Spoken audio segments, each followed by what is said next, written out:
Hello hi welcome to classic interiors. మేము ఇక్కడ pin board use చేసామండి. ఇది మనకి స్టడీ టేబుల్. ఈ స్టడీ టేబుల్లో కూడా మనం ఫోల్డింగ్ స్టడీ టేబుల్ ఇచ్చాం.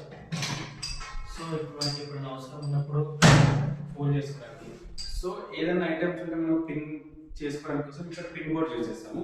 నెక్స్ట్ థింగ్ ఇది ఒకటి మార్కర్ బోర్డ్ ఇచ్చామండి.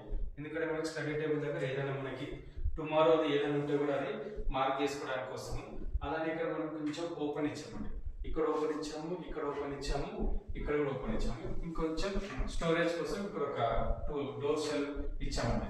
దాని తర్వాత మనము కర్వ్స్ కాంబినేషన్ లో మంచి కర్వ్స్ కాంబినేషన్ లో పింక్ గా వైట్ తీసుకున్నాం. ఎందుకంటే ఇది సిబిఆర్ కాబట్టి. సో ఇది కూడా మనం మంచిగా స్లైడింగ్ చేసి ఇలా చేస్తామండి. ఆ తర్వాత ఎక్కడ కూడా మనకు స్పేస్ లేదని చెప్పేసి ఈ చిన్న స్పేస్ లో కూడా మనం డ్రెస్సింగ్ సెట్ చేసామండి.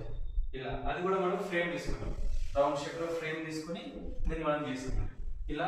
దాని తర్వాత కూడా మనం బ్లైండ్స్ లో కూడా పింక్ కలర్ యూజ్ చేసి ఇది కూడా జిబ్రా అన్నమాట. మనకి అవసరం ఉన్నప్పుడు ఇలా పెట్టుకోవచ్చు, లేకపోతే కంప్లీట్ గా క్లోజ్ చేసేయచ్చు. ఈ విధంగా మనం చిల్డ్రన్స్ బెడ్రూమ్ ని సెట్ చేసామండి. Subscribe classic interiors. మీకు ఈ వీడియో నచ్చుతే అండి లైక్ ఇంకా షేర్ చేయండి. వార్డ్రోబ్ ఒక ఫైనల్ అవుట్పుట్ ఇలా వచ్చిందండి.